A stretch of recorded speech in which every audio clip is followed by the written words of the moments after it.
I might have him 4 or 5, maybe who knows, even 6. But I know somebody that we're going to talk about next is going to be in the top 3. Oh yeah, for sure. So we talking Phoenix here? I'm talking Portland. Oh, I believe in Portland. We'll skip Phoenix. Obviously, Phoenix is still. I don't care. We expected Phoenix to be like, I expected them to be at the top of the top of the standings, but I did not. I said this, but I said in the joking manner like you did with Utah. Mm-hmm. I said, what if in a perfect world Dame gets the Portland Trailblazers to the playoffs? Mm-hmm. And it's looking like, to be honest with you, the way they play, which is defense and shoot threes, which that's like a fucking, like, I don't know. That's just the way, if you want to succeed in the NBA nowadays, it's like the way you go. 3 and D. That's the way you go. It's as simple as that. So they've been playing great defense and shooting threes at a high level. So I really think they probably do have a chance of being, they definitely have a chance of being a playoff team. Now, a top 3 seed is asking a lot. Mm-hmm. I'm just saying shit when I say that. I don't know if that's like realistic, but I definitely think they're going to make the playoffs. Because they're winning. Let's be honest, they're winning games without Dame. Yeah, that shows you. Like, they remind me so much of the Memphis team last year, or just young players just having heart and just playing with grit. Yeah, because some of them games, like we know, the Grizzlies won last year were without Ja. Mm-hmm. So. Very true. Yeah, a lot of one shout out is the Anthony Simons thing. I'm glad that's working out because his game is off the chain. He's having a 20-point a game season. You love seeing that. Jeremy Grant's playing well.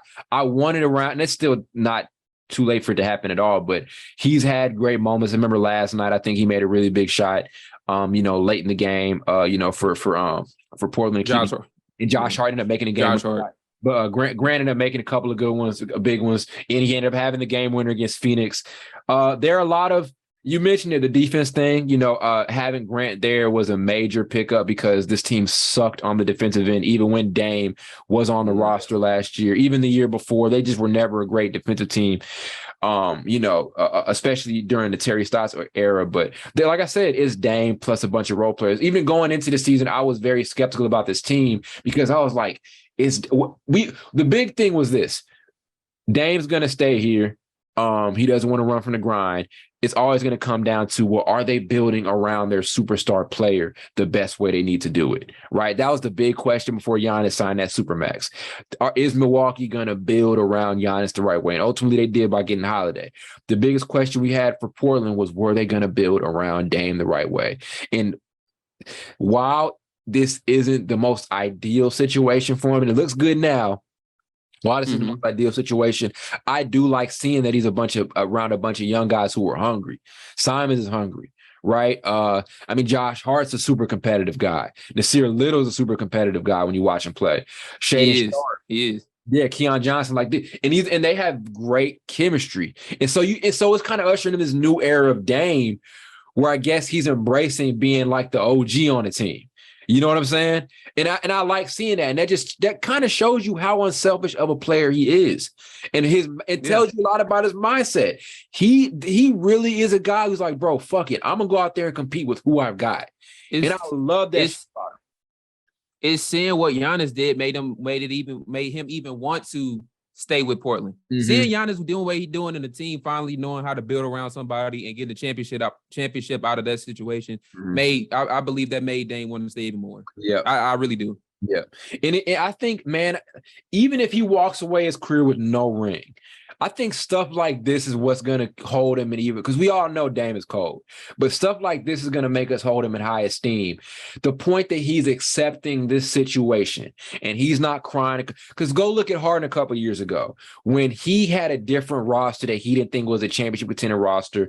He did a lot of pouting. I don't want to do this. I don't want to do that. Looked out of shape, didn't want to play. Yeah. Literally, we haven't heard him complain about any of this. He's literally a dude who's like, I'm going to go out there and I'm going to compete with who the fuck I've got. And you have to appreciate that about him. And I think if he walks away with no ring, we're going to look back at seasons like this. Yeah, he didn't get a ring, but he was willing to go out there and fight with who he had and stick to his team. And he was willing to accept that OG type of role. He's been the perfect OG to Anthony Simons. And if Anthony Simons makes an all-star run, Dame is going to be like the Yoda to his Luke Skywalker. He got him there.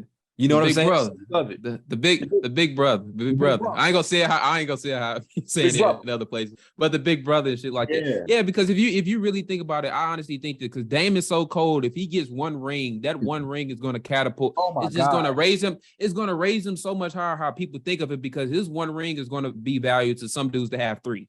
Or 2, or whatever the case, just like with Giannis. Yes. That's why you think last episode we was talking about Giannis. Okay, what if he does this and that? What if he gets one more ring, or whatever the case may be? Will he be in the top 10 over some people that have 3 rings that been on super teams like maybe KD, who has 2? But you get what I'm saying though. So it's just like we're going to think of him in the high regard. Very true. And like I said, even if let's say he walks away with none, stuff like this just makes you appreciate him even more. Yeah, he didn't get a ring, but he was ice cold. He rarely has Damian Lillard been outdueled by any point guard. There was never a time where Steph just pimped him out, or Kyrie just pimped him out, or anything like that. He always went bucket for bucket with these guys, and he was willing to just go try and compete with who he had while remaining loyal. You know what I'm saying? I love this shit about him, dude. It's times to me like he struggled with double teams, but I honestly think he's only struggled with double teams based off I don't know if I would say the threat, because he had enough threats on his team. Like he had CJ McCollum, which is enough of a threat for you to have to worry about him too. But I just felt like he got tired a lot, because so much was on his shoulders. You don't want to be dealing with fucking double teams all game. You get tired of that. Anybody would throw fucking turnovers with that shit. I'll get tired of it too. I'm looking at when they made that West Final. My bad. To your point, that West Finals run, it was kind of like he just has no help. That's kind of been the story of his career. Yeah, because if you really think about it, because Chauncey Billups, that's another person who, me personally, you talking about Utah coach, I would give the Chauncey Billups for obvious reasons. You know why. For sure. I would give the Chauncey Billups, because when he first took the job, I'm like, what is he like? Why would you take that job? He proved me wrong, because he's not getting enough credit for the job he's done so far too. But Dame, like you said, if he just because these young guns, especially Anthony Simons, he looks like he can be like that.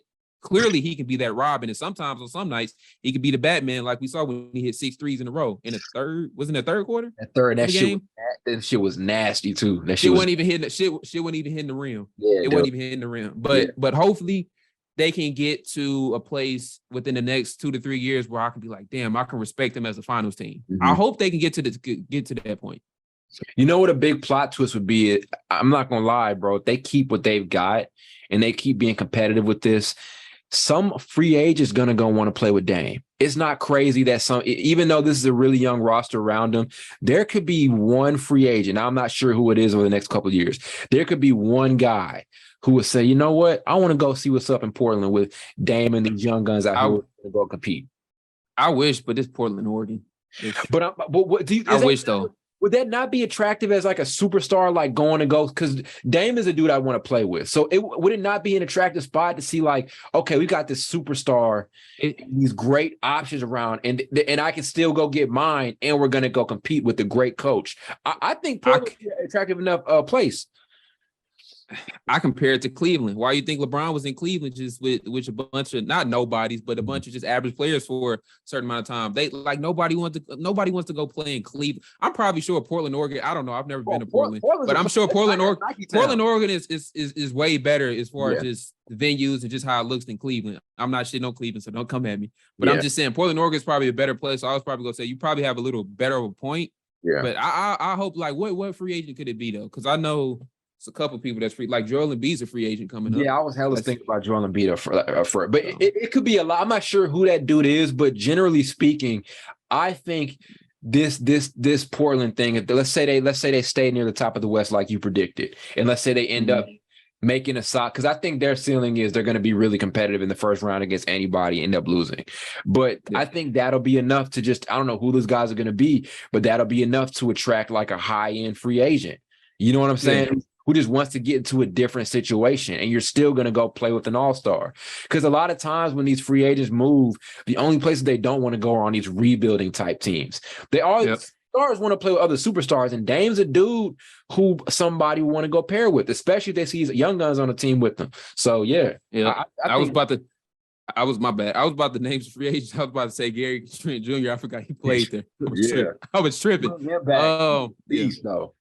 No, he is. I think they probably regret trading him, I'll be honest. But Chris Middleton is he's not leaving. He's not living in Milwaukee. He's staying there. And you got James Harden. James Harden most likely going to stay there. And then we said Joel Embiid. I can see that. Oh, yeah. I can see that. Huh? I would like Joel. that. I would like that. Yeah. I would like it too. I think Joel Embiid's not showing up, but I think he's a free agent next year. I think that's what it is. I don't know if it's this summer, but I think it's next summer because I've seen it before. But I would definitely like to see Joel. But the thing with Joel, like I told you all before the season started, I'm like, his health, bro, I feel like it's just not done him a favor. Yeah. Like he be having like injuries that's like not his fault, like concussions, like break his thumb, grabbing a rebound, like he's out with an illness, like he has problems with that. So it's just like, I don't know. He's had a very unfortunate career because Joel Embiid started off hurt. Like he had foot problems. He broke his foot. To the point where you're wondering if you can win a championship with him. Right. That's why that's a concern. It's like he gets hurt consistently. It's not been as bad. It's not as bad as AD, but still it's to the point where you're like, can we win with him? AD's was this slight at a young age, just like Joel's though. Yeah, true.